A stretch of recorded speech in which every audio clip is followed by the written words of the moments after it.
The Jews, 1300 to 1564. 1. The Wanderers. In his Flores Historiarum of 1228, Roger Wendover told of an Armenian archbishop who, visiting the monastery of St. Albans early in the 13th century, was asked about the story that a Jew who had talked with Christ was still alive in the Near East. The archbishop assured the monks that the story was true. His attendant added that the archbishop had dined with this immortal only a short time before leaving Armenia, that the man's name, Latin-wise, was Cartophilus, that when Jesus was leaving the tribunal of Pontius Pilate, this Cartophilus struck the Lord in the back, saying, "Go faster," and that Jesus said to him, "I go, but thou shalt tarry till I come." Other Armenians, visiting St. Albans in 1252, repeated the tale. Popular fiction expanded it, varied the name of the wanderer, and told how, every 100 years or so, he fell into a grave illness and deep coma, from which he recovered as a youth with memories still fresh of the trial, death, and resurrection of Christ. The story sank out of record for a while, but reappeared in the 16th century, and excited Europeans claimed to have seen Ahasuerus, as Der ewige Jude, or Le Juif errant, was now called, at Hamburg in 1547 and 1564, Vienna in 1599, Lübeck in 1601, Paris in 1644, Newcastle in 1790, finally in Utah in 1868. The legend of the wandering Jew was welcomed in a Europe that was losing its faith as a reassuring proof of the divinity and resurrection of Christ and a fresh pledge of his second coming. For us, the myth is a somber symbol of a people losing its homeland in the 71st year of the Christian era, wandering for 18 centuries over 4 continents, and suffering repeated crucifixions before regaining its ancient habitation in the unstable flux of our time. The Jews of the dispersion found least misery under the sultans in Turkey and the popes in France and Italy. Jewish minorities lived safely in Constantinople, Salonika, Asia Minor, Syria, Palestine, Arabia, Egypt, North Africa, and Moorish Spain. The Berbers gave them a reluctant toleration, yet Simon Durant led a flourishing settlement in Algeria. In Alexandria, the Jewish community, as described by Rabbi Obadiah Bertinoro in 1488, lived well, drank too much wine, sat cross-legged on carpets like the Moslems, and removed their shoes before entering the synagogue or the home of a friend. German Jews, finding refuge in Turkey, wrote back to their relatives enthusiastic descriptions of the happy conditions enjoyed there by the Jews. In Palestine, the Ottoman Pasha allowed the Jews to build a synagogue on the slope of Mount Zion.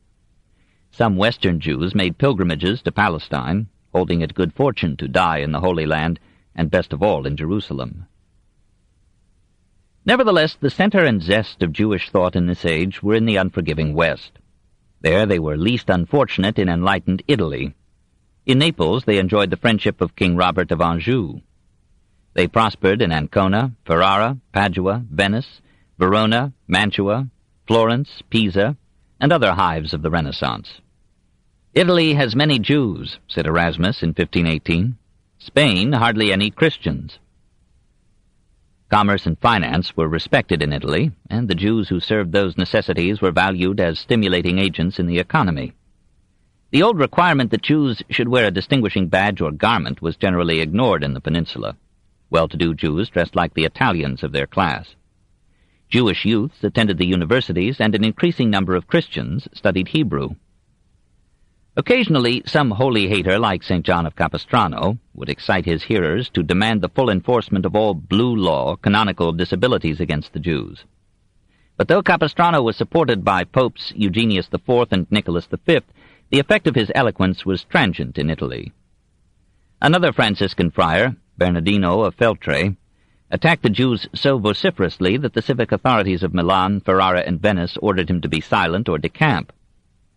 When a 3-year-old child was found dead near the house of a Jew in Trent in 1475, Bernardino proclaimed that the Jews had murdered it. The bishop had all the Jews in Trent imprisoned, and some, under duress of torture, said that they had slain the boy and drunk his blood as part of a Passover ritual. All the Jews in Trent were burned to death. The corpse of Little Simon was embalmed and displayed as a saintly relic. Thousands of simple believers made pilgrimages to the new shrine, and the story of the alleged atrocity spreading over the Alps into Germany intensified anti-Semitic feeling there. The Venetian Senate denounced the tale as a pious fraud and ordered the authorities within Venetian jurisdiction to protect the Jews. 2 lawyers came from Padua to Trent to examine the evidence. They were nearly torn to pieces by the populace. Pope Sixtus IV was urged to canonize Simon, but he refused and forbade honoring him as a saint. However, Simon was beatified in 1582. In Rome, the Jews for centuries enjoyed fairer conditions of life and liberty than anywhere else in Christendom, partly because the popes were usually men of culture, partly because the city was ruled and divided by Orsini and Colonna factions too busy fighting each other to spare hostility to others, and perhaps because the Romans were too close to the business side of Christianity to take their religion fanatically. There was as yet no ghetto in Rome. Most of its Jews lived in the Septus Hebraicus on the left bank of the Tiber, but they did not have to. Palaces of the Roman aristocracy rose amid Jewish dwellings, and synagogues near Christian churches. Some oppression remained. The Jews were taxed to support the athletic games, and were forced to send representatives to take part in them, half-naked against Jewish customs and tastes. Racial antagonism survived. Jews were caricatured on the Roman stage and in carnival farces, but Jewesses were regularly presented as gentle and beautiful. Note the contrast between Barabbas and Abigail in Marlowe's Jew of Malta, and between Shylock and Jessica in The Merchant of Venice. By and large, the popes were as generous to the Jews as could be expected of men who honored Christ as the Messiah and resented the Jewish belief that the Messiah had not yet come. In establishing the Inquisition, the popes exempted unconverted Jews from its jurisdiction. It could summon such Jews only for attacks on Christianity or for attempts to convert a Christian to Judaism. Jews who never ceased professing Judaism were, on the whole, left undisturbed by the Church, though not by the state or the populace. Several popes issued bulls aiming to mitigate popular hostility. Pope Clement VI labored in this regard and made Papal Avignon a merciful haven for Jews fleeing from the predatory government of France. Martin V, in 1419, proclaimed to the Catholic world, "Whereas the Jews are made in the image of God, and a remnant will one day be saved, and whereas they have besought our protection, following in the footsteps of our predecessors, we command that they not be molested in their synagogues, that their laws, rites, and customs be not assailed, and that they be not baptized by force, constrained to observe Christian festivals, nor to wear new badges, and that they be not hindered in their business relations with Christians." Eugenius IV and Nicholas, as we shall see, issued repressive legislation, but for the rest, says Gretz, among the masters of Italy, the popes were most friendly to the Jews. Several of them, Alexander VI, Julius II, Leo X, ignoring old decrees, entrusted their lives to Jewish physicians. Contemporary Jewish writers celebrated gratefully the security enjoyed by their people under the Medici popes, and one of them called Clement VII the gracious friend of Israel. Says a learned Jewish historian, "This was the heyday of the Renaissance period, and a succession of cultured, polished, luxurious, worldly-wise popes in Rome regarded the promotion of culture as being as important a part of their function as the forwarding of the religious interests of the Catholic Church. They tended, therefore, from the middle of the 15th century onward, to overlook inconvenient details of canon law and to show a wide tolerance for those who were not Catholic. The Jewish loan bankers constituted an integral part of the economic machinery of their dominions, while as broad-minded men of the world they appreciated the conversation of Jewish physicians and others with whom they came into contact. Hence the persecutory regulations that had been elaborated by the Fathers of the Church and codified by the Third and Fourth Lateran Councils were almost entirely neglected by them. With this example before their eyes, the other Italian princes, the Medici of Florence, the Estensi of Ferrara, the Gonzaga of Mantua, acted in much the same fashion. Though they were disturbed by occasional interludes of violence or fanaticism, as, for example, when Savonarola obtained control of Florence in 1497, the Jews mixed with their neighbors and shared in their life to a degree that was almost unexampled. They played a distinct part in certain respects of the Renaissance. They mirrored it in their own lives and in their literary activities in the Hebrew tongue. They made important contributions to philosophy, music, and the theater. They were familiar figures in many of the Italian courts. Some once famous figures illustrate these bright days in the relations of Christians and Jews. Emmanuel ben Solomon Hierome, that is, of Rome, was born in the same year as Dante, 1265, and became his friend. He was as much a Renaissance man as a loyal Jew could be. Physician by profession, preacher, biblical scholar, grammarian, scientist, man of wealth and affairs, poet, and writer of frivolous songs that very often passed the bounds of decency. A complete master of Hebrew, he introduced the sonnet form into that language. He almost rivaled the Italians in fluency and spirit, and not again before Heine would a Jewish poet show such talent for satire, such brilliance and wit.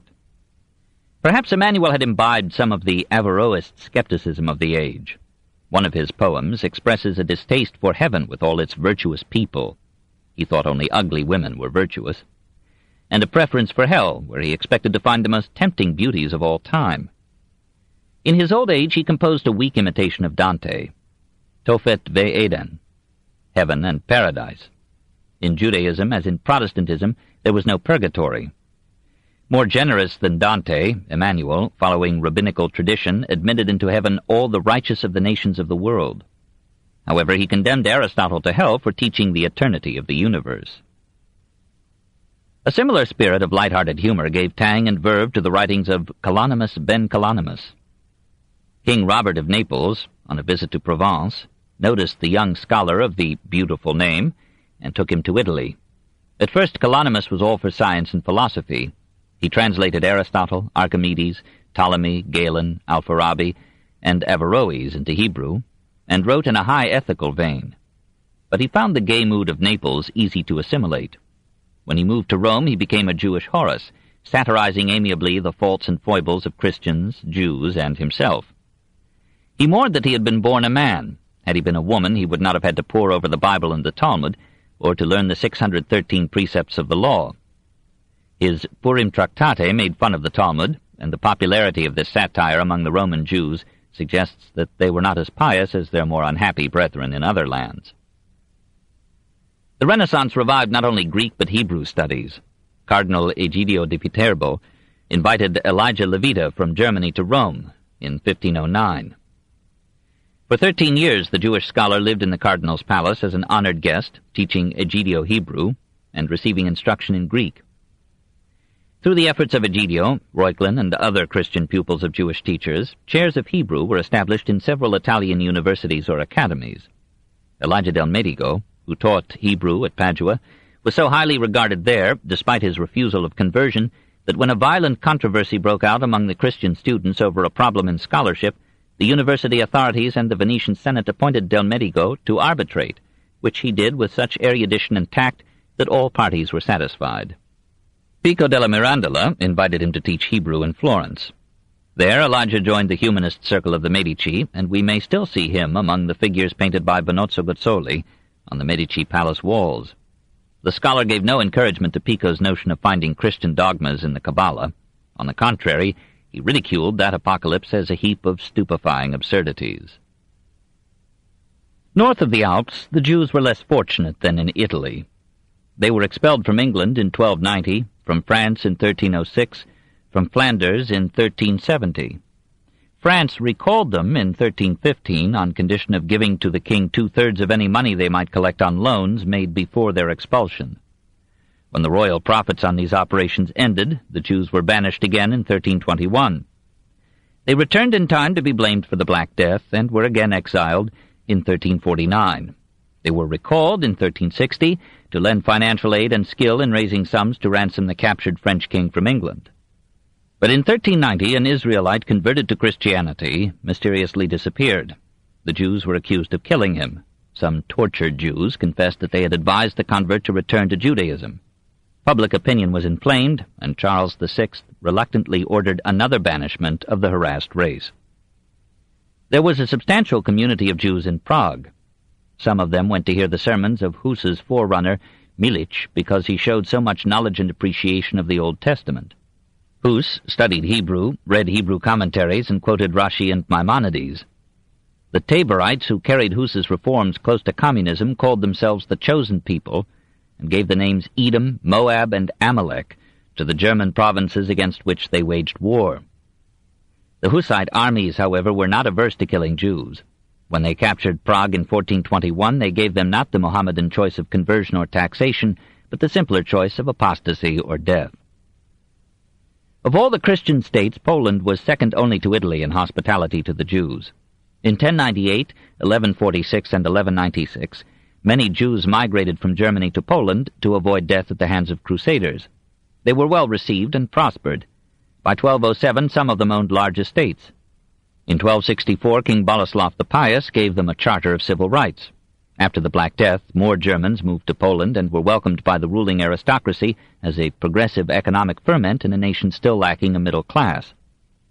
Casimir III the Great, 1333 to 1370, confirmed and extended the rights of the Polish Jews, and the Grand Duke Vitovst guaranteed these rights to the Jews of Lithuania. But in 1407, a priest told his congregation at Krakow that Jews had killed a Christian boy and had gloated over his blood. The charge provoked a massacre. Casimir IV renewed and again enlarged the liberties of the Jews in 1447. "We desire," he said, "that the Jews, whom we wish to protect in our own interest as well as in the interest of the royal exchequer, should feel comforted in our beneficent reign." The clergy denounced the king. Archbishop Olesnicki threatened him with hellfire, and John of Capistrano, coming to Poland as papal legate, delivered incendiary speeches in the marketplace of Krakow in 1453. When the king suffered defeat in war, the cry arose that he had been punished by God for favoring infidels. As he needed the support of the clergy in further war, he rescinded his charter of Jewish liberties. Pogroms occurred in 1463 and 1494. Perhaps to prevent such attacks, the Jews of Krakow were thereafter required to live in a suburb, Kazimierz. There and in other Polish or Lithuanian centers, the Jews, overcoming all obstacles, grew in number and prosperity. Under Sigismund I, their liberties were restored, except of residence, and they remained in favor with Sigismund II. In 1556, 3 Jews in the town of Sokachev were charged with having stabbed a consecrated host and made it bleed. They protested their innocence, but were burned at the stake by order of the Bishop of Kelm. Sigismund II denounced the accusation as a pious fraud, designed to prove to Jews and Protestants that the consecrated bread had really been changed into the body and blood of Christ. "I am shocked by this hideous villainy," said the king, "nor am I sufficiently devoid of common sense as to believe that there could be any blood in the host." But with the death of this skeptical ruler in 1572, the era of good feelings between the government and the Jews of Poland came to an end. For a time, the Jews lived peaceably in medieval Germany. They functioned actively along the great river avenues of trade, in the free cities and the ports. Even archbishops asked imperial permission to harbor Jews. By the Golden Bull of 1355, the Emperor Charles IV shared with the imperial electors the privilege of having Jews as servi camerae, servants of the chamber. That is, the electors were empowered to receive Jews into their dominions, protect them, use them, and mulct them. In Germany, as in Italy, students eager to understand the Old Testament at first hand learned Hebrew. The conflict between Reuchlin and Pfefferkorn stimulated this study, and the first complete printing of the Talmud in 1520 provided further impetus. The influence of Judaism culminated in the Reformation. Theologically, this was a reversion to the simpler creed and severer ethic of early Judaic Christianity. Protestant hostility to religious pictures and statuary was, of course, a return to the Semitic antipathy to graven images. Some Protestant sects observed Saturday as the Sabbath. The rejection of Mariolatry and the worship of saints approached the strict monotheism of the Jews, and the new ministers, accepting sex and marriage, resembled the rabbis rather than the Catholic priests. Critics of the Reformers accused them of Judaizing, called them semi-Judei, half-Jews. Karlstadt himself said that Melanchthon wanted to go back to Moses. Calvin included Judaizing among the deadly sins of Servetus, and the Spaniard admitted that his Hebrew studies had influenced him in questioning the Trinitarian theology. Calvin's rule in Geneva recalled the dominance of the priesthood in ancient Israel. Zwingli was denounced as a Judaizer because he studied Hebrew with Jews and based many of his sermons and commentaries on the Hebrew text of the Old Testament. He confessed himself enchanted by the Hebrew language. "I found the holy tongue beyond all belief cultivated, graceful, and dignified. Although it is poor in the number of words, yet its lack is not felt because it makes use of its store in so manifold a fashion. Indeed, I may dare to say that if one conceives its dignity and grace, no other language expresses so much with so few words and so powerful expressions. No language is so rich in many-sided and meaningful modes of imagery. No language so delights and quickens the human heart. Luther was not so enthusiastic. "How I hate people," he complained, "who lug in so many languages as Zwingli does." He spoke Greek and Hebrew in the pulpit at Marburg. In the irritability of his senility, Luther attacked the Jews as if he had never learned anything from them. No man is a hero to his debtor. In a pamphlet concerning the Jews and their lies of 1542, he discharged a volley of arguments against the Jews, that they had refused to accept Christ as God, that their age-long sufferings proved God's hatred of them, that they were intruders in Christian lands, that they were insolent in their usurious prosperity, that the Talmud sanctioned the deception, robbery, and killing of Christians, that they poisoned springs and wells, and murdered Christian children to use their blood in Jewish rituals.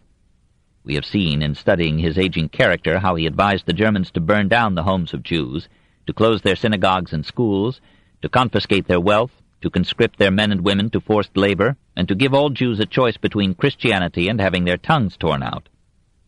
In a sermon delivered shortly before his death, he added that Jewish physicians were deliberately poisoning Christians. These utterances helped to make Protestantism, so indebted to Judaism, more anti-Semitic than official Catholicism, though not more so than the Catholic populace. They influenced the electors of Saxony and Brandenburg to expel the Jews from those territories. They set the tone in Germany for centuries and prepared its people for genocidal holocausts. 2. On the rack. Why did Christians and Jews hate each other? Doubtless a pervasive and continuing reason was a vital conflict in religious creeds. The Jews were a perennial challenge to the fundamental tenets of Christianity. This religious hostility led to a racial segregation, at first voluntary, later compulsory, issuing in the establishment of the first ghetto in 1516. The segregation accentuated differences of dress, ways, features, worship, and speech. These differences encouraged mutual distrust and fear. This fear generated hate. The Jews turned into a glory their usual exclusion from marriage with Christians. Their pride of race boasted of descent from kings who had ruled Israel 1,000 years before Christ. They scorned the Christians as superstitious polytheists, a little slow of mind, mouthing gentle hypocrisies amid merciless brutalities, worshipping a prince of peace and repeatedly waging fratricidal wars. The Christians scorned the Jews as outlandish and unprepossessing infidels.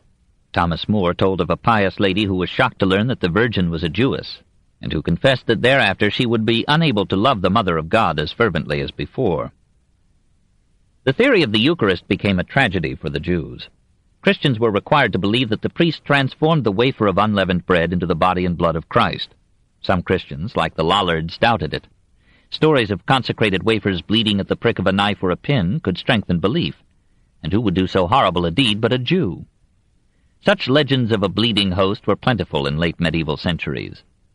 In several cases, as at Neuburg, near Passau in 1338, and at Brussels in 1369, the allegations led to the murder of Jews and the burning of their homes. In Brussels, a chapel was set up in the Cathedral of St. Gudule to commemorate the bleeding host of 1369, and the miracle was annually celebrated with a festival that became the Flemish Kermesse. In Neuburg, a clerk confessed that he had dipped an unconsecrated host in blood, had hidden it in a church, and had accused the Jews of stabbing it. It should be added that enlightened ecclesiastics like Nicholas of Cusa condemned as shameful cruelties the legends of Jewish attacks on the host. Economic rivalries hid behind religious hostility. While the papal prohibition of interest was respected among Christians, the Jews acquired almost a monopoly of money-lending in Christendom. When Christian bankers ignored the taboo, firms like the Bardi, Pitti, and Strozzi in Florence, the Welsers, Hochstetters, and Fugers in Augsburg, rose to challenge this monopoly, and a new focus of irritation formed. Both Christian and Jewish bankers charged high interest rates, reflecting the risks of lending money in an unstable economy rendered more unstable by rising prices and debased currencies. Jewish lenders ran greater risks than their competitors. The collection of debts owed by Christians to Jews was uncertain and hazardous. Ecclesiastical authorities might declare a moratorium on debts, as in the Crusades. Kings might and did lay confiscatory taxes upon Jews, or force loans from them, or expel the Jews and absolve their debtors, or exact a share in permitted collections. North of the Alps, nearly all classes except businessmen still regarded interest as usury, and condemned the Jewish bankers, especially when borrowing from them. Since the Jews were generally the most experienced financiers, they were in several countries employed by the kings to manage the finances of the state, and the sight of rich Jews holding lucrative posts and collecting taxes from the people inflamed popular resentment. Even so, some Christian communities welcomed Jewish bankers. Frankfurt offered them special privileges on condition that they would charge only 32.5%, while their rate to others was 43%. This seems shocking, but we hear of Christian moneylenders charging up to 266%. The Holzschuers of Nuremberg charged 220% in 1304. The Christian lenders in Brindisi charged 240%. We hear of towns calling for the return of Jewish bankers as more lenient than their Christian counterparts. Ravenna stipulated in a treaty with Venice that Jewish financiers should be sent to it to open credit banks for the promotion of agriculture and industry. Nationalism added another note to the hymn of hate. Each nation thought it needed ethnic and religious unity and demanded the absorption or conversion of its Jews. Several church councils and some popes were aggressively hostile. The Council of Vienne in 1311 forbade all intercourse between Christians and Jews. The Council of Zamora in 1313 ruled that they must be kept in strict subjection and servitude. The Council of Basel, between 1431 and 1433, renewed canonical decrees forbidding Christians to associate with Jews, to serve them or to use them as physicians, and instructed secular authorities to confine the Jews in separate quarters, compel them to wear a distinguishing badge, and ensure their attendance at sermons aimed to convert them. Pope Eugenius IV, at war with the Council of Basel, dared not to be outdone by it in troubling the Jews. He confirmed the disabilities decreed by that council, and added that Jews should be ineligible for any public office, could not inherit property from Christians, must build no more synagogues, and must stay in their homes behind closed doors and windows in Passion Week, a wise provision against Christian violence. Moreover, the testimony of Jews against Christians should have no validity in law. Eugenius complained that some Jews spoke scandalously about Jesus and Mary, and this was probably true. Hatred begot hate. In a later bull, Eugenius ordered that any Italian Jew found reading Talmudic literature should suffer confiscation of his property. Pope Nicholas V commissioned St. John of Capistrano in 1447 to see to it that every clause of this repressive legislation should be enforced, and authorized him to seize the property of any Jewish physician who treated a Christian. Despite such edicts, the general Christian public behaved toward the Jews with the good nature that actuates nearly all men, women, and animals when their purposes are not crossed. But there could be found in most communities a minority not averse to practicing cruelty when this might be done with collective impunity. So the Pastoureaux, originating as shepherds bound for the Holy Land, but attracting riffraff as they passed through France in 1320, decided to kill en route all Jews refusing to be baptized. At Toulouse, 500 Jews sought refuge in a tower. They were besieged by a wild mob, which gave them a choice between baptism or death. The governor of the city tried in vain to rescue them. Finding resistance impossible, the fugitives instructed the strongest among them to slay them. In this way, we are told, all but one died, and the survivor, though offering to submit to baptism, was torn to pieces by the crowd. In like manner, all the Jews of 120 communities in southern France and northern Spain were blotted out, leaving only some destitute remnants. In 1321, on a charge of poisoning wells, 120 Jews were burned near Chinon. In 1336, a German fanatic announced that he had received a revelation from God commanding him to avenge the death of Christ by killing Jews. He gathered a following of 5,000 peasants who called themselves Armleder, from a leather band worn on the arm. They ranged through Alsace and the Rhineland, killing all the Jews they could find. A murderous mania swept through Bavaria, Bohemia, Moravia, and Austria in 1337. Pope Benedict XII tried in vain to stop it, but only in Ratisbon and Vienna were the Jews effectively protected. Elsewhere, thousands were tortured and killed. The Black Death was a special tragedy for the Jews of Christendom.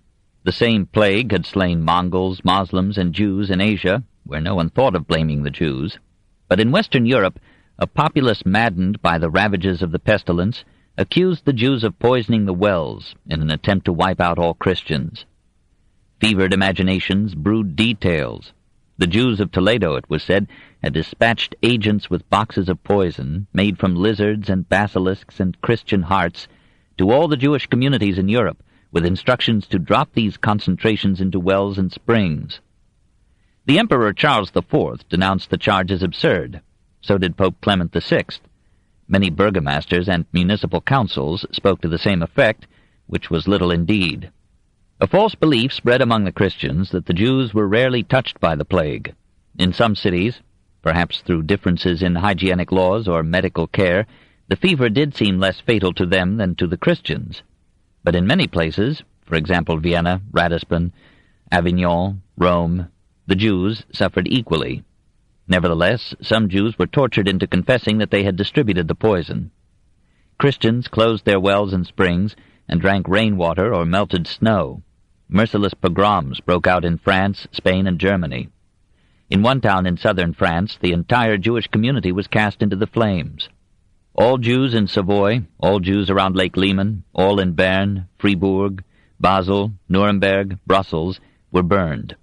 Clement VI, the second time, denounced the horror and the charge, declared the Jews innocent, and pointed out that the plague was as severe where no Jews lived as anywhere else. He admonished the clergy to restrain their parishioners, and excommunicated all persons who killed or falsely accused Jews.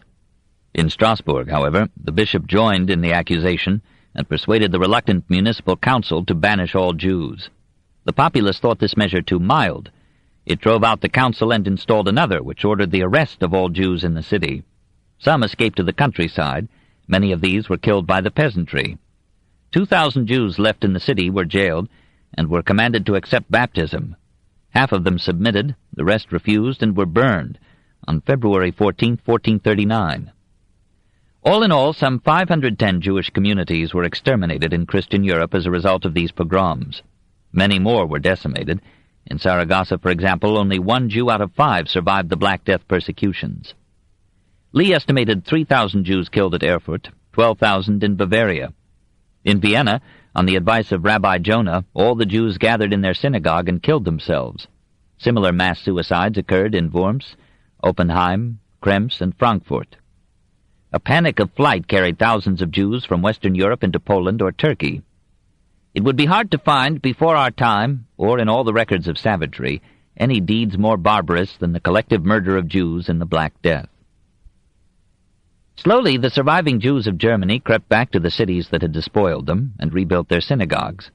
But they were all the more hated for having been wronged. In 1385, all 36 towns of the Swabian League imprisoned their Jews and released them only on condition that all debts owed them should be cancelled. This was especially satisfactory to Nuremberg, which had borrowed 7,000 pounds from them, or about $700,000. In 1389, a number of Jews were massacred on a charge that they had desecrated a consecrated host. On the same excuse, 14 Jews were burned in Posen in 1399. For diverse reasons, the Jews were expelled from Cologne in 1424, Speyer in 1435, Strasbourg and Augsburg in 1439, Würzburg in 1453, Erfurt in 1458, Mainz in 1470, Nuremberg in 1498, and Ulm in 1499.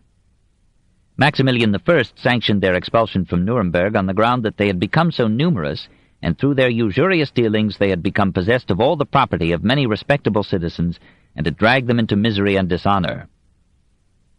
In 1446, all Jews in the Mark of Brandenburg were imprisoned, and their goods were confiscated on charges which Bishop Stephen of Brandenburg scored as a cover for greed. Those princes have acted iniquitously who, prompted by inordinate avarice and without just cause, have seized on certain Jews and thrown them into prison, and refused to make restitution of that of which they robbed them. In 1451, Cardinal Nicholas of Cusa, one of the most enlightened men of the 15th century, enforced the wearing of badges by the Jews under his jurisdiction. 2 years later, John of Capistrano began his missions as legate of Pope Nicholas V in Germany, Bohemia, Moravia, Silesia, and Poland. His powerful sermons accused the Jews of killing children and desecrating the host, charges which popes had branded as murderous superstitions. Urged on by this scourge of the Jews, the Dukes of Bavaria drove all Hebrews from their duchy. Bishop Godfrey of Würzburg, who had given them full privileges in Franconia, now banished them, and in town after town Jews were arrested, and debts due them were annulled. At Breslau, several Jews were jailed on Capistrano's demand. He himself supervised the tortures that wrung from some of them whatever he bade them confess. On the basis of these confessions, 40 Jews were burned at the stake on June 2, 1453. The remaining Jews were banished, but their children were taken from them and baptized by force. Capistrano was canonized in 1690. The tribulations of the Jews in Ratisbon illustrate the age. A converted Jew, Hans Vogel, alleged that Israel Bruna, a 75-year-old rabbi, had bought from him a Christian child and had killed it to use its blood in a Jewish ritual. The populace believed the accusation and cried out for the death penalty. The city council, to save the old man from the crowd, imprisoned him. Emperor Frederick III ordered him released. The council dared not obey, but it arrested Vogel, told him that he must die, and invited him to confess his sins. He admitted that Bruna was innocent, and the rabbi was freed. But news came to Ratisbon that Jews under torture had confessed to killing a child in Trent. Belief in Vogel's charge rose again. The council ordered the arrest of all Ratisbon Jews and the confiscation of all their goods. Frederick intervened and laid a fine of 8,000 guilders on the city. The council agreed to free the Jews if they would pay this fine and an additional 10,000 guilders, or $250,000, as bail. They answered that 18,000 guilders were more than all the property still left them. They could not possibly raise such a sum. They were kept in jail for 2 years more, and were then released on taking oath not to leave Ratisbon and not to seek revenge. The clergy, however, agitated for their expulsion and threatened with excommunication any tradesman who sold goods to Jews. By 1500 only 24 families remained, and in 1519 these were expelled. Their expulsion from Spain has been described above as vital to the history of that country. In Portugal, their crucifixion was renewed when Clement VII, at the urging of Charles V, allowed Portuguese prelates to establish the Inquisition in 1531 for the purpose of enforcing the practice of Christianity upon the Novos Cristãos, mostly Jews who had been baptized against their will. The severe code of Torquemada was adopted. Spies were set to watch the converts for any relapse into Jewish religious observances, and thousands of Jews were imprisoned. Emigration of Jews was prohibited, for their economic functions were still necessary in the Portuguese economy. To prevent flight, Christians were forbidden to buy property from Jews, and hundreds of Jews were sent to the stake for attempting to leave the country.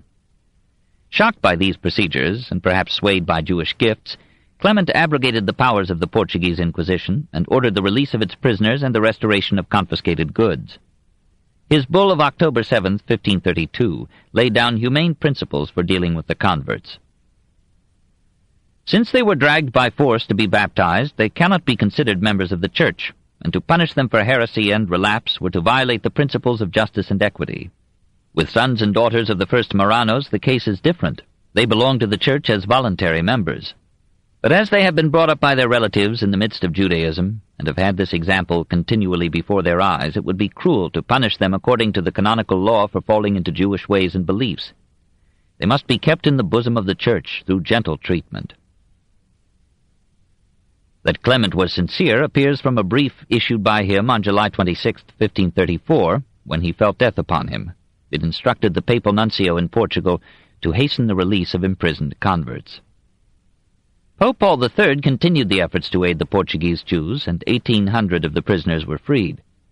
But when Charles V returned from his apparently successful expedition against Tunis, he demanded, as reward, the restoration of the Inquisition in Portugal. Paul reluctantly agreed in 1536, but with conditions that seemed to King John III to nullify his consent. The accused must be confronted with the accuser, and the condemned should have the right of appeal to the Pope. A fanatical convert helped the inquisitors by placarding Lisbon Cathedral with a defiant announcement. "The Messiah has not yet appeared. Jesus was not the Messiah, and Christianity is a lie." As such a statement was clearly calculated to injure the Jews, we may reasonably suspect an agent provocateur. Paul appointed a commission of cardinals to investigate the procedures of the Portuguese Inquisition. It reported, "When a pseudo-Christian is denounced, often by false witnesses, the inquisitors drag him away to a dismal retreat where he is allowed no sight of heaven or earth, and least of all to speak with his friends who might succor him. They accuse him on obscure testimony and inform him neither of the time nor the place where he committed the offense for which he is denounced. Later on he is allowed an advocate who often, instead of defending his cause, helps him on the road to the stake. Let an unfortunate creature acknowledge himself a true believing Christian and firmly deny the transgressions laid to his charge, they condemn him to the flames and confiscate his goods. Let him plead guilty to such and such a deed, though unintentionally committed, they treat him in a similar manner under the pretense that he obstinately denies his wicked intentions. Let him freely and fully admit what he is accused of, he is reduced to extremest necessity and condemned to the dungeon's never-lifting gloom. And this they call treating the accused with mercy and compassion and Christian charity. Even he who succeeds in proving his innocence is condemned to pay a fine, so that it may not be said that he was arrested without cause. The accused who are held prisoners are racked by every instrument of torture to admit the accusations against them. Many die in prison, and those who are set free, with all their relatives, bear a brand of eternal infamy. Though harassed by political developments and the danger of losing Spain and Portugal as Leo had lost Germany and Clement England, Paul did all that he could to mitigate the Inquisition. But day by day the terror went on, until the Portuguese Jews found, by whatever desperate device, some escape from their hosts and joined the Jews of Spain in seeking some corner of Christendom or Islam where they might keep their law and yet be allowed to live. 3. The Second Dispersion. Where could they go? Sardinia and Sicily, where Jews had lived for 1,000 years past, were included with Spain in Ferdinand's edict of expulsion. By 1493, the last Jew had left Palermo. At Naples, thousands of the fugitives were welcomed by Ferrante I, by Dominican friars, and by the local Jewish community. But in 1540, Charles V decreed the expulsion of all Jews from Naples. Genoa had long had a law limiting the entry of additional Jews. When conversos arrived from Spain in 1492, they were not allowed to stay more than a few days. A Genoese historian described them as cadaverous, emaciated spectres with sunken eyes, differing from the dead only in retaining the power to move. Many died of starvation. Women bore dead infants. Some parents sold their children to pay for transport from Genoa. A small number of the exiles were received into Ferrara, but were required to wear a yellow badge, perhaps as a precaution against the spread of disease. Venice had long been a haven for the Jews. Efforts had been made to expel them in 1395 and 1487, but the Senate had protected them as important contributors to commerce and finance. A considerable part of the Venetian export trade was carried on by Jews, and they were active in the import of wool and silk from Spain, spices and pearls from India. For a long time they had, of their own choice, occupied the quarter named after them, the Giudecca. In 1516, after consultation with leading Jews, the Senate ordained that all Jews, except a few specially licensed, should live in a section of the city known as the Ghetto, apparently from a foundry, or ghetto, existing there. The Senate ordered all Marranos or converted Jews to leave Venice. Many Christian competitors urged the measure. Some Christian merchants opposed it as threatening the loss of certain markets, especially in Islam. But Charles V threw his influence into the scale, and the expulsion decree was carried out. Soon, however, Jewish merchants crept back into Venice. Exiles from Portugal replaced the expelled Marranos, and Portuguese became for a time the language of the Venetian Jews. Many Iberian exiles were kindly received into Rome by Pope Alexander VI and prospered under Julius II, Leo X, Clement VII, and Paul III. Clement allowed Marranos to practice Judaism freely, holding that they were not obligated by any compulsory baptism. In Ancona, the Adriatic port of the Papal States, where the Jews were a vital element in international trade, Clement established a haven for professing Jews and guaranteed them against molestation. As to Paul III, no pope, said Cardinal Sadoleto, has ever bestowed upon Christians so many honors, such privileges and concessions as Paul has given to the Jews. They are not only assisted, but positively armed with benefits and prerogatives. A bishop complained that Marranos entering Italy soon returned to the practice of Judaism, circumcising their baptized children almost under the eye of the Pope and the populace. Under pressure of such criticism, Paul re-established the Inquisition in Rome in 1542, but he took the part of the Marranos throughout his life. His successors, caught in a reaction against the easy ways of the Renaissance, turned to a policy of making life uncomfortable for the Jews. Old canonical decrees were again enforced. Paul IV, 1555 to 1559, required every synagogue in the Papal States to contribute 10 ducats, or about $250, toward the maintenance of a house of catechumens, where Jews were to be instructed in the Christian faith. He forbade the Jews to employ Christian servants or nurses, to take Christians as medical patients, to sell Christians anything but old clothes, or to have any avoidable intercourse with Christians. They were not to use any but the Christian calendar. All synagogues in Rome were destroyed but one. no Jew might own realty. Those who had any were to sell it within 6 months. By this plan, Christians were enabled to buy 500,000 crowns, or about $12.5 million worth of Jewish property for a fifth of the actual value. All Jews remaining in Rome were now, by 1555, confined to a ghetto, where 10,000 persons had to live within a square kilometer. Several families occupied one room, and the low level of the quarter subjected it to the periodical overflow of the Tiber, making the region a plague-stricken swamp. The ghetto was surrounded by grim walls, whose gates were shut at midnight and opened at dawn, except on Sundays and Christian holy days, when they were closed all day. Outside the ghetto, the Jews were compelled to wear a distinctive garb, the men a yellow hat, the women a yellow veil or badge. Similar ghettos were established in Florence and Siena, and by papal edict in Ancona and Bologna, where it was called Inferno. Paul IV issued a secret order that all Marranos in Ancona should be cast into Inquisition prisons and their goods confiscated. 24 men and 1 woman were there burned alive as relapsed heretics in 1556, and 27 Jews were sent to the galleys for life. It was, for the Jews of Italy, a ghastly twilight to a golden age. A handful of Jewish refugees slipped into France and England, despite the excluding laws. Nearly all Germany was closed to them. Many went to Antwerp, but only a few were allowed to stay more than a month. Diogo Mendes, a Portuguese Marrano, established at Antwerp a branch of the bank that his family had founded in Lisbon. By 1532 he was so successful that the Antwerp Council arrested him and 15 others on a charge of practicing Judaism. Henry VIII, who employed Mendes as a financial agent, intervened, and the 16 were released on payment of a heavy fine, the final cause of many such arrests. Other Jews passed on to Amsterdam, where they would prosper after the liberation of Holland from Spain in 1589. Those fugitives who sought asylum in regions of Islam not directly controlled by the Turkish Sultan fared little better than in Christendom. Jews trying to land at Oran, Algiers, and Buja were shot at by Moors, and several were killed. Forbidden to enter the cities, they built an impromptu ghetto of huts put together from scraps of lumber. One hut caught fire, and the entire settlement, including many Jews, was consumed. Those who went to Fez found the gates closed against them. They squatted in the fields and lived on herbs and roots. Mothers killed their infants rather than let them die of starvation. Parents sold their children for a little bread. Pestilence carried off hundreds of children and adults. Pirates raided the camp and stole children to sell them as slaves. Murderers ripped open the bodies of Jews to find jewels they were believed to have swallowed. After all these sufferings, the survivors, with incredible courage and under endless disabilities, developed new Jewish communities in Moorish North Africa. At Algiers, Simon Durant II repeatedly risked his life to protect the exiles and to organize them into some security. At Fez, Yaqub Berab became the most famous Talmudist of his time. Under the Mameluke and Ottoman sultans, the Spanish refugees found humane acceptance in Cairo and soon rose to leadership of the Jewish community. Selim I abolished the old office of Nagid, or prince, by which one rabbi had appointed all rabbis and had controlled all Jewish affairs, in Egypt.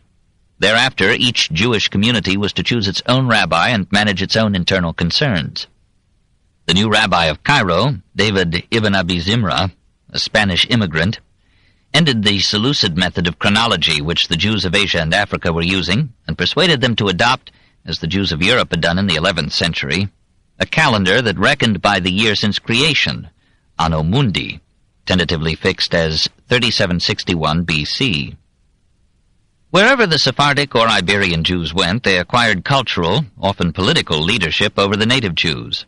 In Salonika they became, and remained till 1918, a numerical majority of the population, so that non-Spanish Jews who came to live there had to learn Spanish. Under this Jewish hegemony, Salonika was for a time the most flourishing commercial center in the eastern Mediterranean. Sultan Bajazet II welcomed Jewish exiles to Turkey, for they brought with them precisely those skills in handicrafts, trade, and medicine which were least developed among the Turks. Said Bajazet of Ferdinand the Catholic, "You call Ferdinand a wise king, who has made his country poor and enriched ours?" Like all non-Muslims in Islam, the Jews were subject to a poll or head tax, but this exempted them from military service. Most of the Turkish Jews remained poor, but many rose to wealth and influence. Soon nearly all physicians in Constantinople were Jews. Suleiman so favored his Jewish physician that he freed him and his family from all taxation.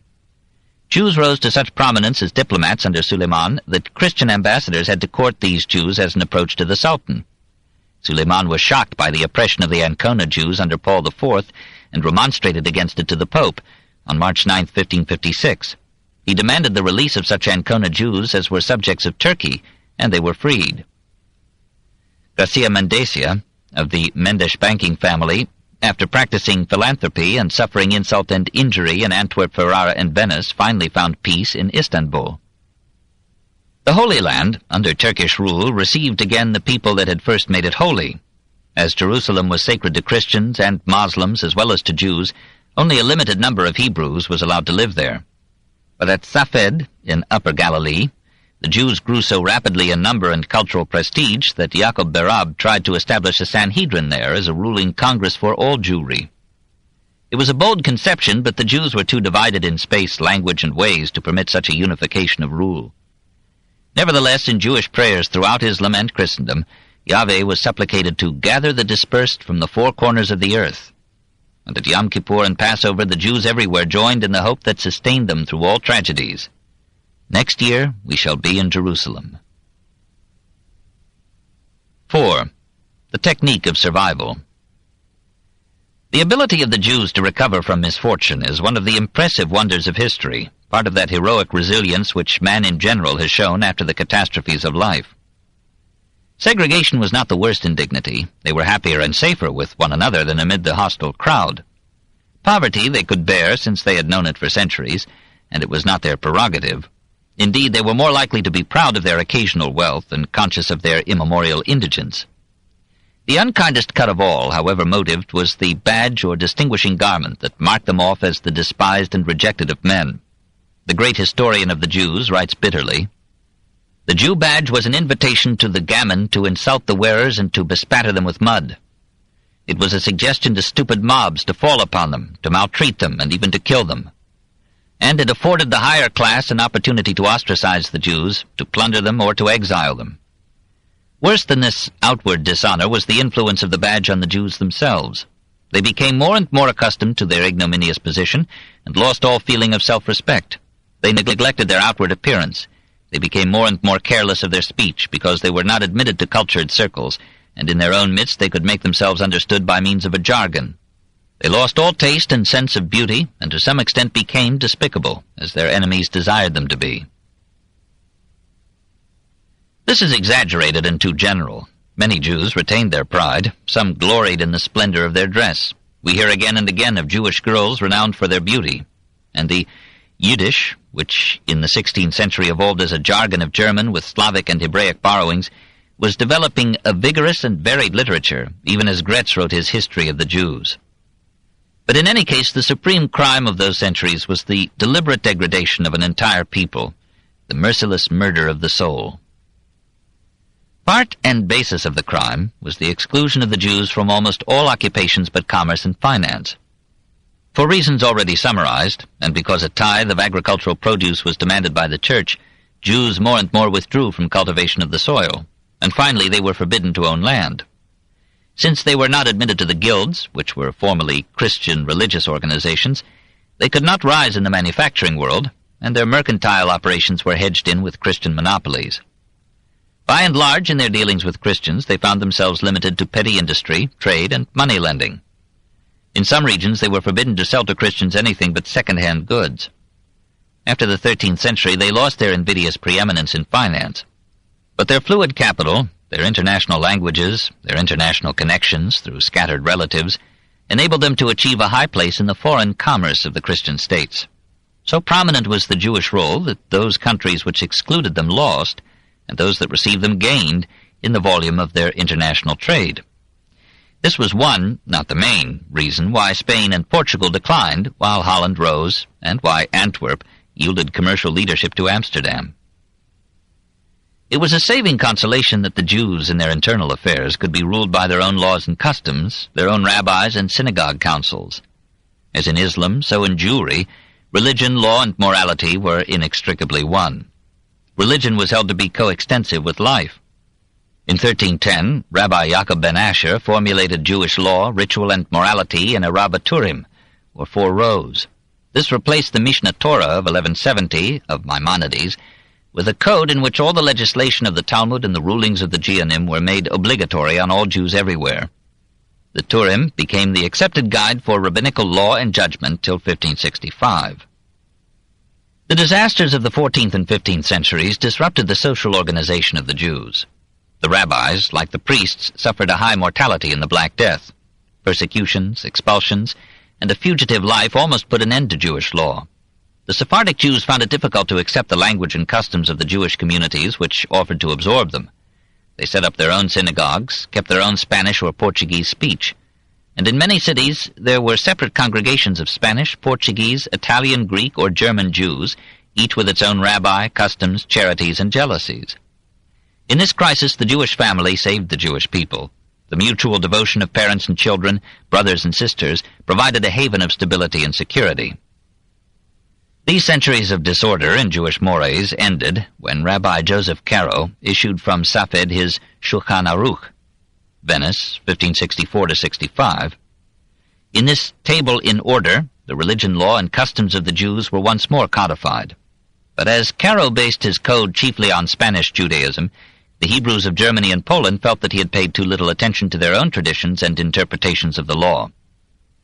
Rabbi Moses Isserles of Krakow added to the table in order his Mapat HaShulchan, a cloth for the table, in 1571, which formulated the Ashkenazi variations on Caro's mostly Sephardic code. With this emendation, the Shulchan Aruch remained till our own time the Justinian and Blackstone of Orthodox Jews. To say of a Jew that he obeyed all the precepts of the Shulchan Aruch was the summit of Jewish praise. Since all formulations of Jewish law were based on the Talmud, we can, or can we, imagine the trepidation with which the Jews followed the vicissitudes of their second holy book.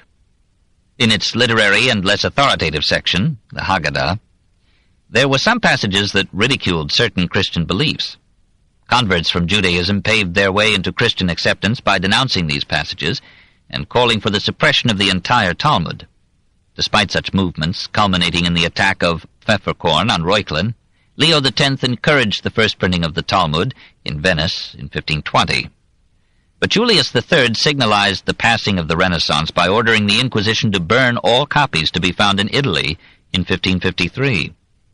Jewish homes were invaded, thousands of copies were seized, there were bonfires of Jewish books in Rome, Bologna, Ravenna, Ferrara, Padua, Venice, and Mantua. Milan, however, refused to obey the incendiary decree. Committees of Jews pleaded with the Pope to rescind his edict. He procrastinated while the volumes burned. But Pius IV ruled that the Talmud might be published after submitting to censorship. Thereafter, the Jews censored their own publications. The Zohar, text of Jewish Kabbalism, survived uninjured because some Catholic scholars thought they found in it proofs of the divinity of Christ. The Zohar had been written shortly before 1295 as one of a series of mystical works transmitting the Kabbalah, or secret tradition, of Jews who took refuge from poverty, persecution, and befuddlement in contemplating the divine and esoteric symbolism of numbers, letters, backward reading of words, the ineffable name of Yahweh, and so on. Sorrowing Jews gathered in private groups to seek, by fasting, weeping, ascetic austerities, and Kabbalistic interpretations, some novel revelation, above all as to the coming of the Messiah who would redeem Israel from all its griefs. Those who have tried to feel the unprecedented depth of racial suffering which the Jews experienced in the 14th, 15th, and 16th centuries can understand such forgivable escapes into consolatory mysticism and the repeated deception of the desperate Jews by belief that the Messiah had actually come. In 1524, a young and handsome Arabian Jew, calling himself David Rubeni, rode on a white horse through Rome to the Vatican and presented himself to Clement VII as brother and envoy of a Jewish king whom he described as reigning in Arabia over the old Hebrew tribe of Reuben. His king, said David, had 300,000 soldiers with insufficient arms. If the Pope and the European princes would provide the weapons, the tribe would drive the Moslems out of Palestine. Clement was interested and treated David with all the courtesies due to an ambassador. The Jews of Rome were pleased to see a Jew so honored. They supplied David with the means to keep high diplomatic state. and when an invitation came to him from John III of Portugal, he sailed in a ship with a numerous retinue and under a Jewish flag. John III was so taken with his proposals that he suspended the persecution of the Marranos. The Jews of Portugal, most of them baptized against their will, became half hysterical with joy, and many proclaimed their belief that David was the Messiah. Diogo Pires, a converted Jew who had become secretary to the king, had himself circumcised to prove his Judaism. He changed his name to Solomon Molko, made his way to Turkey, and announced that Rubeni was the forerunner of the Messiah, who himself would arrive in 1540. Rubeni had made no claims to be either Messiah or forerunner. He was a visionary impostor who wanted money, ships, and arms. The flight of Pires Molko aroused King John's suspicions. He bade Rubeni depart. David left, was stranded on the coast of Spain, and was arrested by the Inquisition. Charles V, apparently to please Clement, ordered him released. Rubeni went to Venice in 1530 and proposed to the Senate that it should arm the Jews of Europe for an attack upon the Turks. Meanwhile, Molko came to Ancona, received a passport from the Pope, rode across Italy, and preached Judaism fervently in Rome. When the Inquisition sought to arrest him as a relapsed converso, Clement rescued him and sent him safely out of the city. Although Molko had now lost faith in Rubeni, he joined him in a rash mission to Ratisbon, where they petitioned Charles to arm the Marranos against Islam. Charles had them arrested and brought them with him to Mantua. There Molko was sentenced to be burned. At the last moment he was offered an imperial pardon if he would return to Christianity. He refused and welcomed martyrdom in 1532. Rubeni was sent to Spain, was imprisoned by the Inquisition, and died about 1536, apparently by poisoning. The broken-hearted Jews of Europe crept back into their ghettos, their mysticism, and their despair. 5. Jewish thought. It was not to be expected that the age of the Second Dispersion should produce any high culture among the Jews. Their energy was consumed in the brute task of survival. Education, in which they had excelled, was disrupted by the mobility and insecurity of life. And while Christian Europe moved with exhilaration into the Renaissance, the Jews of Christendom moved into the ghetto and the Kabbalah. The Second Commandment forbade them to share in the revival of art. Jewish scholars were many, but for the most part they sank themselves in the Talmud. There were grammarians like Profiat Durant and Abraham de Balmes, translators like Isaac ibn Pulkar, who put Al-Ghazali into Hebrew, and Jacob Manton, who rendered Avicenna, Averroes, Maimonides, and Levi ben Gerson into Latin.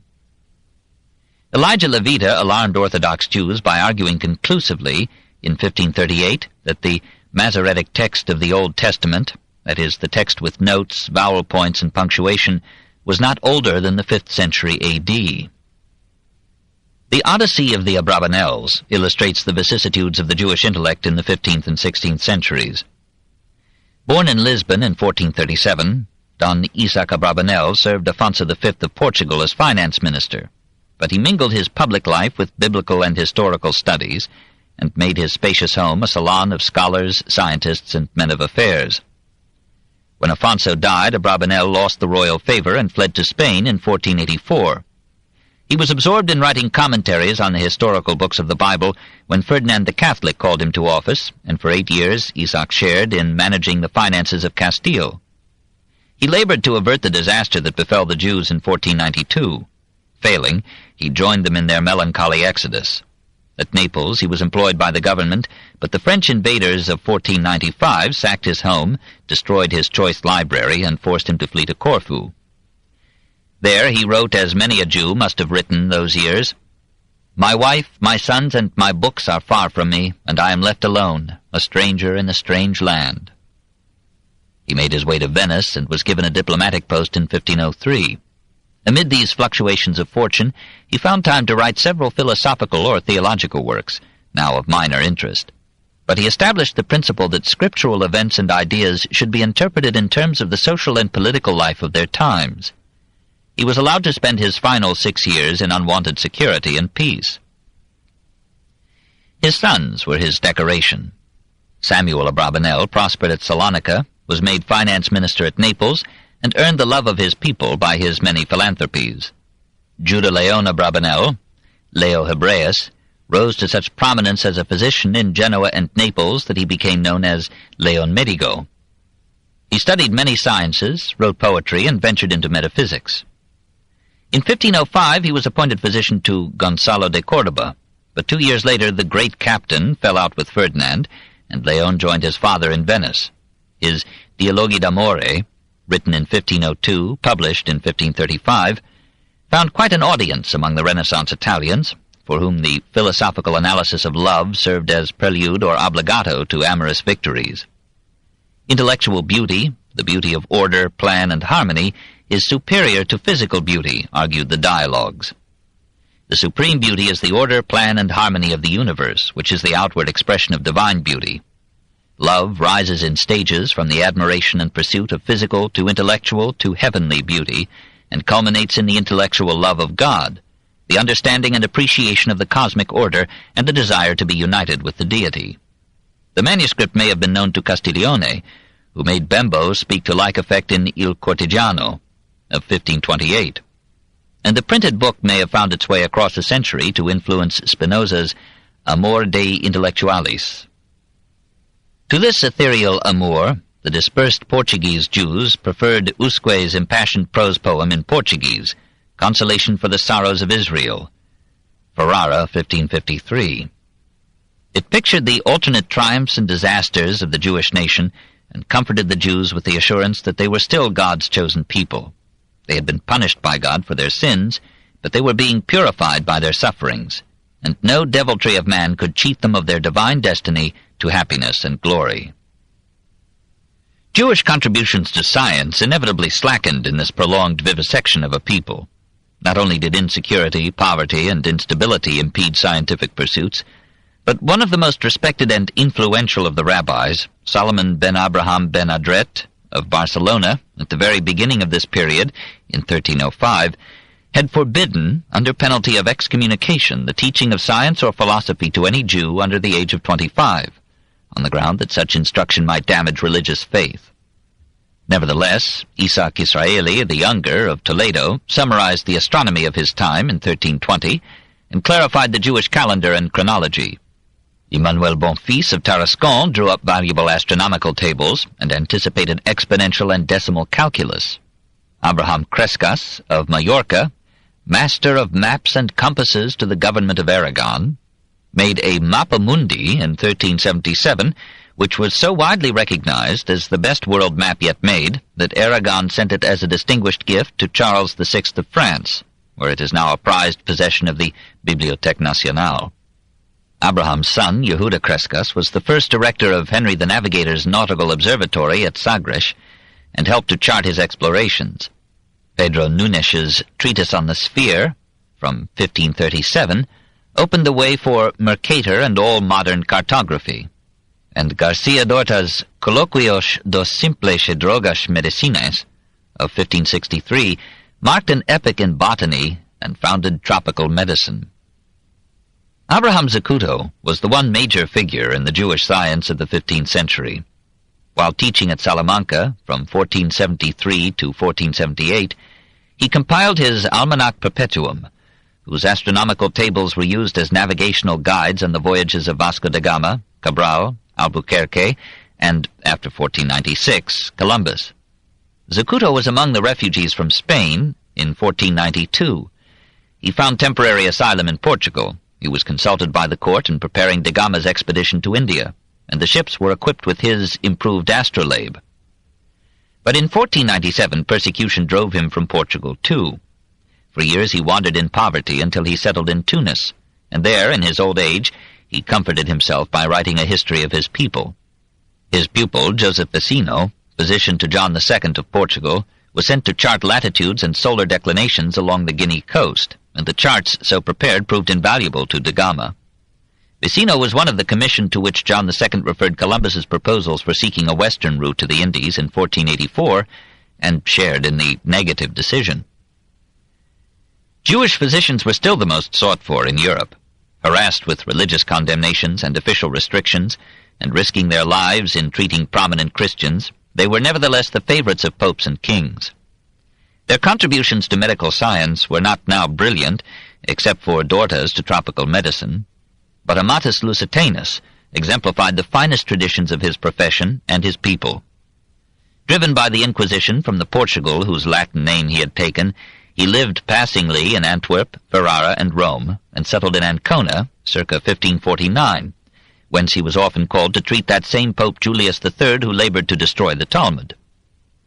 To the end of his life he was able to take oath that he had never concerned himself with compensation, had never accepted valuable presents, had served the poor without fee, had made no distinction in his practice among Christian, Jew, and Turk, and had allowed no difficulties of time or distance to interfere with devotion to his calling. His Curiationum Medicinalium Centurii Septem of 1563 gave clinical records of 700 cases that he had treated. These centuries were studied and treasured by physicians throughout Europe. The King of Poland invited Amatus to be his personal physician. Lusitanus preferred to remain in Ancona, but in 1556 he was compelled to resume his wandering when Paul IV demanded the conversion or imprisonment of all Marranos in Italy. Benadret's moratorium on science and philosophy had less effect on philosophy than on science, and less in France than in Spain. The influence of Maimonides was still strong among the Jews who managed to survive in southern France. Joseph Caspi dared to write treatises on logic and ethics for the guidance of his son, and defended the liberal philosophical tradition that had received its classical exposition in Maimonides's More Nebuchim. This approach produced a major Jewish thinker in Levi ben Gerson, known to the Christian world as Gersonides. Like most Jewish philosophers, he earned his bread by practicing medicine, and realized Hippocrates' ideal of the physician-philosopher. Born at Bagnols in 1288 in a family of scholars, he lived nearly all his life in Orange, Perpignan, and Avignon, where he worked in peace under the protection of the popes. There was hardly a science that he did not deal with, hardly a problem in philosophy that he left untouched. He was a learned Talmudist. He contributed to the mathematics of music. He wrote poetry. In mathematics and astronomy he was among the lights of the age. He anticipated in 1321 the method later formulated by Morolico in 1575 and Pascal in 1654 of finding the number of simple permutations of n objects by mathematical induction. His treatise on trigonometry paved the way for Regiomontanus and was so widely esteemed that Pope Clement VI commissioned its translation into Latin as De Sinibus Cordis et Arcubus in 1342. He invented, or materially improved, the cross-staff for measuring the altitude of stars. This remained for 2 centuries a precious boon to navigation. He made his own astronomic observations and ably criticized the Ptolemaic system. He discussed but rejected the heliocentric hypothesis in a manner suggesting that there were quite a few adherents of it in his time. He perfected the camera obscura and used it, with the cross-staff, to determine more accurately the variations in the apparent diameter of the sun and moon. As Ben Gerson's science stemmed from the Arabic mathematicians and astronomers, so his philosophy was based on a critical study of the commentaries in which Averroes had expounded Aristotle. During the years 1319 to 1321, Levi composed commentaries on these commentaries, covering Aristotle's treatises on logic, physics, astronomy, meteorology, botany, zoology, psychology, and metaphysics. And to these studies he added, of course, repeated readings of Maimonides. His own philosophy, and most of his science, were embodied in a Hebrew work entitled, in the fashion of the age, Milchamot Adonai, Battles of the Lord, 1317 to 1329. It ranks second only to the More Nebuchim in Jewish medieval philosophy, and continues Maimonides' attempt to reconcile Greek thought with Jewish faith, much to the detriment of the faith. When we consider the similar efforts of Averroes and Thomas Aquinas to harmonize Mohammedanism and Christianity with Aristotle, we might almost say that the impact of Aristotle on medieval theologies inaugurated their disintegration, and the transition from the age of faith to the age of reason. Gersonides sought to soften orthodox resentment by professing his readiness to abandon his views if these should be proved contrary to Scripture, an old scholastic dodge. Nevertheless, he went on to reason at great length about God, creation, the eternity of the world, the immortality of the soul. And when his conclusions contradicted Scripture, he interpreted it with such violence to the text that his critics renamed his book Battles Against the Lord.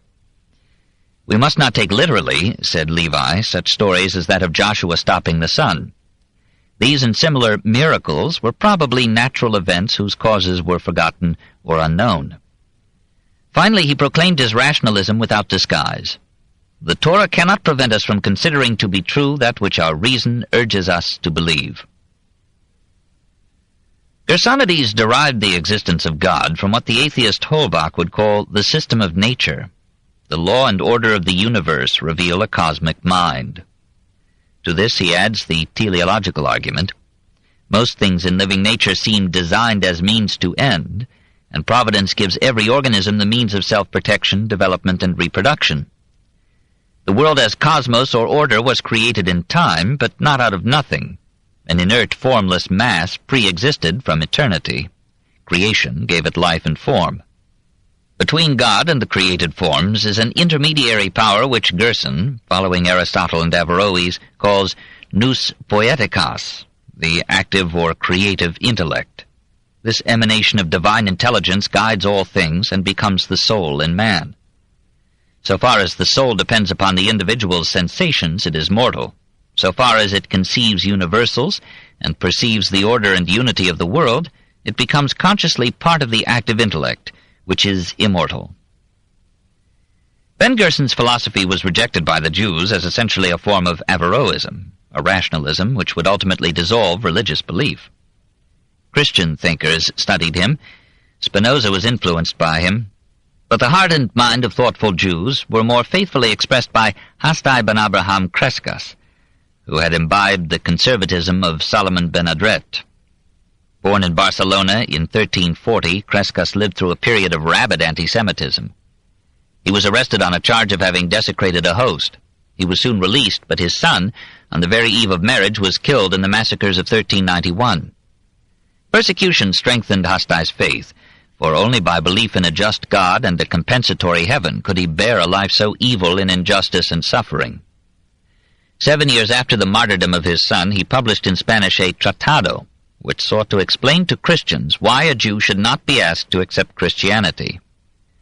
Courteously and moderately, he argued that the Christian dogmas of the fall, Trinity, Immaculate Conception, Incarnation, Atonement, and Transubstantiation involved insuperable contradictions and absurd impossibilities.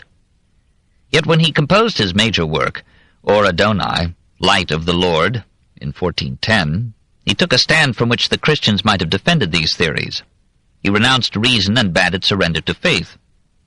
Though he was not officially a rabbi, he shared the rabbinical view that the renewed persecutions were a divine punishment for subjecting the revealed religion to rationalistic dilution. If he wrote philosophy, it was through no admiration for it, but to prove the weakness of philosophy and reason and to affirm the necessity of belief. He repudiated the attempts of Maimonides and Gerson to reconcile Judaism with Aristotle. Who was this Greek that God had to agree with him? He protested the Aristotelian notion that God's supreme quality is knowledge. Rather, it is love. God is the absolute good. Crescas admitted that reason cannot harmonize God's foreknowledge with man's freedom. We must therefore reject not freedom, but reason. We must believe in God, free will, and immortality for our peace of mind and our moral health, and we need make no pretense to prove these beliefs by reason. We must choose between our proud, weak reason, which dissolves belief and begets despair, and our humble faith in God's word, through which alone we can bear the indignities and inequities of life. Crescas was the last of a brilliant line of medieval Jewish philosophers. He was not at once appreciated by his people, for his pupil Joseph Albo caught the philosophical audience with his more readable Ikarim, or fundamental principles. This combined Maimonides and Crescas in an eclectic system more consonant than either with Orthodox Judaism, which was not prepared to admit the irrationality of faith. After Albo's death in 1444, the Jews retired from philosophy, almost from history till Spinoza. Massacres, dislocations, destitution, and restrictions of residence and occupation had broken their spirit, and had diminished their number to the lowest level since the fall of Jerusalem in 70 A.D. The despised and rejected of men found refuge in the sorrowing chants and comforting fellowship of the synagogue, in hopes of divine forgiveness, earthly justification, and celestial bliss. Scholars buried themselves in the Talmud, confining their reason to the elucidation of the saving law, while some followed the Kabbalah into a mysticism that subliminated misery into heaven-scaling delusions. Jewish poetry ceased to sing. Only a remnant lifted its head now and then defiantly against the storm, or softened the ironies of life with wistful humor and wry wit. Not till the humble Jew of Amsterdam would dare to unite Judaism, scholasticism, and Cartesianism into a sublime merger of religion and science would the Jews wake from their long and healing sleep to take their place again in the raceless and timeless international of the mind.